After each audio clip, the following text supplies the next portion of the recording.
मंठा येथील नागरिकांनी आपत्कालीन परिस्थितीमध्ये अथवा गरज असल्यास 112 या क्रमांकावर नक्कीच कॉल करावा। मात्र डायल 112 वर कॉल करून चुकीची व खोटी माहिती देऊन पोलिसांची दिशाभूल करू नये, नसता संबंधितावर गुन्हा दाखल करण्यात येईल, असे पोलीस निरीक्षक रवींद्र निकाजे यांनी सांगितले।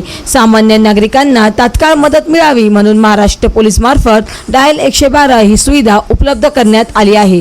या 112 क्रमांकावर पोलिसांना त्रास देण्याच्या उद्देशाने खोटी माहिती देऊन दिशाभूल करणाऱ्या विरोधात मंठा पोलीस ठाणा किर्ला येथील एका जणावर गुन्हा दाखल करण्यात आला आहे। या प्रकरणी मिळालेल्या माहितीनुसार दिनांक 24 शुक्रवार रात्री 9 वाजेच्या सुमारास किर्ला येथील सार्वजनिक रोडवर आरोपी सतीश बांडगे याने आरडाओरड करून सार्वजनिक शांतता भंग केली व डायल 112 वर कॉल करून पोलिसांना जाणून बुजून खोटी माहिती दिली। या प्रकरणी मंठा पोलिसांनी घटनास्थळी भेट देऊन चौकशी केली असता कुठलाही अनुचित प्रकार घडला नसल्याचे पोलिसांना समजले।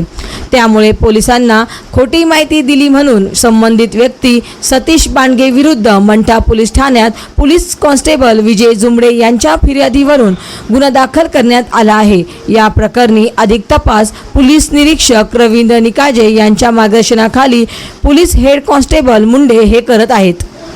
महाराष्ट्र वाईब न्यूज प्रतिनिधी गजानन माळकर, मंठा, जिल्हा जालना।